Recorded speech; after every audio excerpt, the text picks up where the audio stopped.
in Arizona. Thursday night football. Kyler Murray and the 7-0 Cardinals hosting Aaron Rodgers and the 6-1 Packers. Midway through the first quarter, no score. Arizona facing a 3rd and 9. Kyler says, what the heck? I'll just throw it up in the air. My guy will come down with it. And he's right. DeAndre Hopkins makes the catch and takes it all the way. Or did he, Sacho? Yeah, he does a great catch, obviously, on one hamstring. Then he gets the face mask, offensive face mask. You can't argue it, right? Can't argue with it. Easy call. Grabbing Eric Stokes by the face mask. That is called back. And it would really be almost the end of Hopkins' night. We'll talk about that later. Anyway, later on, Chase Edmonds, direct snap. He runs it in untouched for the touchdown. Cardinals are up 7-0. Second quarter, same score. Packers, 3rd down from inside the Cardinals' 5. Rodgers gives it to Aaron Jones, who barely gets over the goal line for the touchdown. Green Bay would add a field goal and lead 10-7 at the half. So now we're in the third quarter. Cardinals are down 10-7, facing a 3rd and 17. Murray with the short pass to Rondale Moore, and it's off his fingertips and into the arms of Packers safety Henry Black. Ninko, Packers fans out in force in Arizona. Yeah, you could hear him. You could. Packers would take advantage. They don't call him the best in the business for nothing, folks. 1st and goal. Rodgers to Randall Cobb for the touchdown. Remember, Cobb was the receiver that Rodgers made them trade for. They didn't have their top 3 guys. Rodgers, I don't know what that look was. Yeah, it was a meme. It will be a meme. There's no question about it. Where are we now? We're in the 4th quarter. 3rd and 5. Packers up 17-14. It's Cobb again because who else is he going to throw to? After a James Conner touchdown cut the Packers lead to 3. Green Bay knocking on the door again. 1st and goal. Jones appears to score, but it would be reviewed. He did not get in. He's just short. So now it is 4th and goal. Rodgers tells the sideline, let's go for it. I don't want them making fun of me on Jeopardy in the offseason anymore. He's going to throw it, but it's batted down. So, great stand by the Cardinals defense. Packers turn it over on downs. And now here come the Cardinals with a chance to tie or win the game. This is 2nd and 18. Murray's going to find Chase Edmonds, and he's going to get 22 yards and a 1st down to put the Cardinals in field goal range. 15 seconds left. This is the big play. 2nd and goal from the Green Bay 5. Murray throws to A.J. Green. He doesn't turn around. Rasul Douglas, who was on the Cardinals practice squad a month ago, comes up with a game-sealing interception. A.J. Green, Rodgers is fired up. Here's the hero of the night, Rasul Douglas. I see Kyler Murray looking at A.J. Green. About 15 seconds left, something like that. I know they well in field goal range, so right now it's like, let's try to see if we can get 7 and end it. So I got to make a play. He threw it to my guy, just made a play.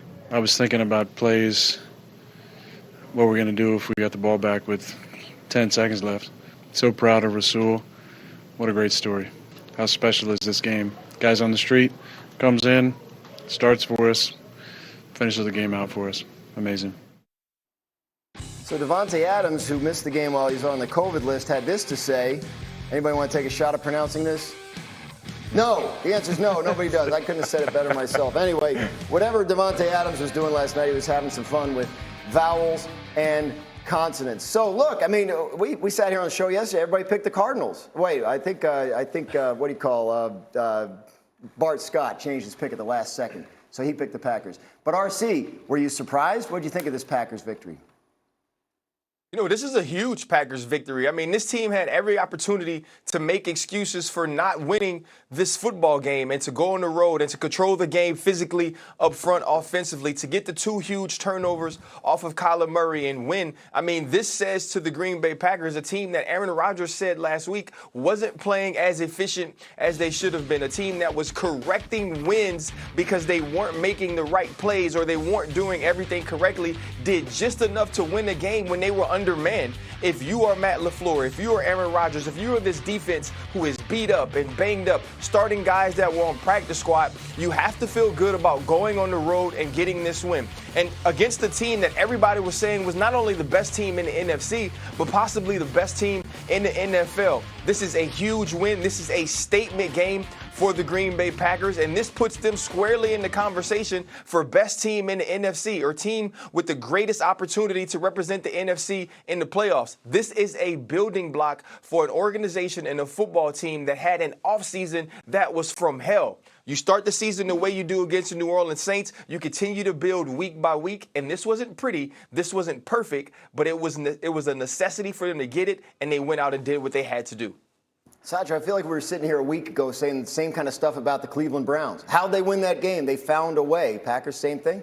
Yeah, the Packers definitely found a way. And to RC's point, I think week one was that building block. Taking that big loss early after all the offseason drama with Aaron Rodgers and then bringing in Randall Cobb and all this drama, then you get embarrassed in week one against New Orleans. What do you do then? And all you've heard consistently, all we've heard consistently from Aaron Rodgers is, we're going to be fine. We're going to be fine. And all we've seen is that they are fine. They're fine. Not only fine, they are more than fine. We've seen it. They're one of the top teams in the NFC because of their quarterback. Even without Devontae Adams, Aaron Rodgers still wins. On primetime, Aaron Rodgers wins. No matter what happens, Aaron Rodgers finds a way to win games. And so obviously shout out to the defense for stepping up, but really shout out to Aaron Rodgers for instilling this belief in his players, even in the coaching staff, that we are going to be fine no matter who is on or off the field. Yeah, Nico, did that defense performance surprise you? Well, I wouldn't say it surprised me, but I think nobody was really talking about the defense. Everyone was concerned about the offensive weapons and the lack of receivers. So when you look at the end of the tape here, 334 yards, 335 yards. You know what the difference was? Turnovers. 2 turnovers. They created 2 turnovers in that muff punt. After the muff punt, I was screaming at the television, if the Packers lose this game, it's because they didn't run the football. The other thing that impressed me was the running game. The ability of the offensive front of the Packers to move the Arizona Cardinals out of the way and for the running backs to gain yards. There was plenty of yardage there that Arizona stopped them behind the line of scrimmage, but the running backs were able to fight forward and gain those extra yards. So when I watched this game, my 2 takeaways were, number 1, the defense played great, the turnovers they created, and number 2, the offensive line, the running game, how they were able to impose their will on the Arizona front. Yeah, so we were saying yesterday that the winner of this game would have a claim to the title of best team in the NFC. Mel, I mean, I know these guys are going to talk me out of this. I mean, can you see the case for the Packers as the best team in the NFC? Yeah, definitely. They were my pick in August, and I think against Cleveland, we'll see where the Browns are with the injury there. But I do think they're legitimate. I thought it back in August. And I think when this game, you saw it end in a thud for Kyler, great young quarterback. A couple weeks ago, Buffalo ended in a thud for Josh Allen on that quarterback sneak. And you think about where Aaron Rodgers is right now. You talk about irreparable damage. Everybody said it was done with Green Bay and the front office. And where would they be right now without Aaron? You talk about a true MVP and what he's met with all these things taken away from him, yet he's out there performing like he did. He said, what did he say? I love this team, right? It doesn't seem like there's irreparable damage now. They're rolling along. Here they are. He brought Randall Cobb there, as you mentioned, and he makes those plays. He had 72 plays to 55, 38 minutes time possession to 22. Great game plan coming in. But here's Aaron. You take everything away from him, yet he still wins as a 6.5-point underdog. That is the definition of a true MVP. Well, glad to know that Mel's on my side. I had the Packers preseason as the NFC representative in the Super Bowl. But Ryan Clark, am I wrong? Oh, you're not necessarily wrong, but that don't make you right.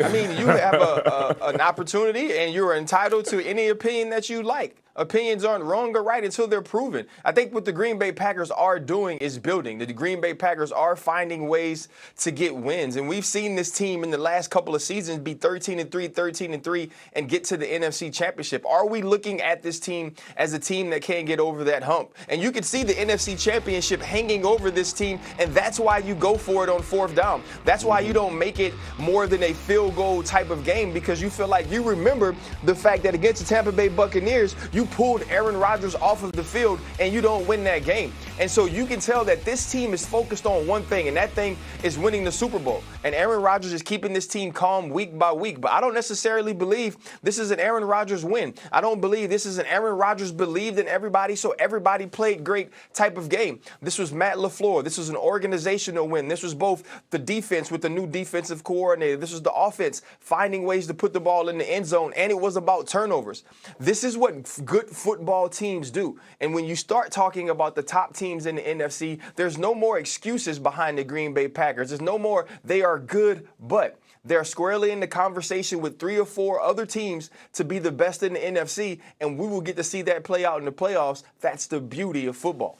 I'd even go the other way. I would say they're good even though they don't have their left tackle, they don't have their center, they don't have their top 3 receivers last night, one of whom is the best receiver in the entire league. By the way, that new defensive coordinator, he wasn't there. He was on the COVID list. Their best pass rusher, their 2 starting cornerbacks, and they're 7-1. I say they're only going to get better. What do you think? Yeah, I mean, you could say they're only going to get better, but to the point of saying, they're the best team in the NFC, to RC's point, the best team in the NFC is Tampa Bay, and Tampa Bay beat them in the NFC Championship last year. And so you could be one of the top teams in the NFC, but you have an opportunity to prove it come playoff time. Mind you, it's week 8. So we're not, it's like, my point is it's week 8. Everybody pump your brakes. Aaron Rodgers has been winning games consistently. But yes, the Green Bay Packers are one of the top teams in the NFC. Are they the best team? It's still yet to be proven. Nico? No, I mean, they're not the best team in the NFC. Come on now. Listen, 7-1. I know they beat played the well last unbeaten. night on a Thursday night. Maybe Arizona played poorly. You see a lot of teams that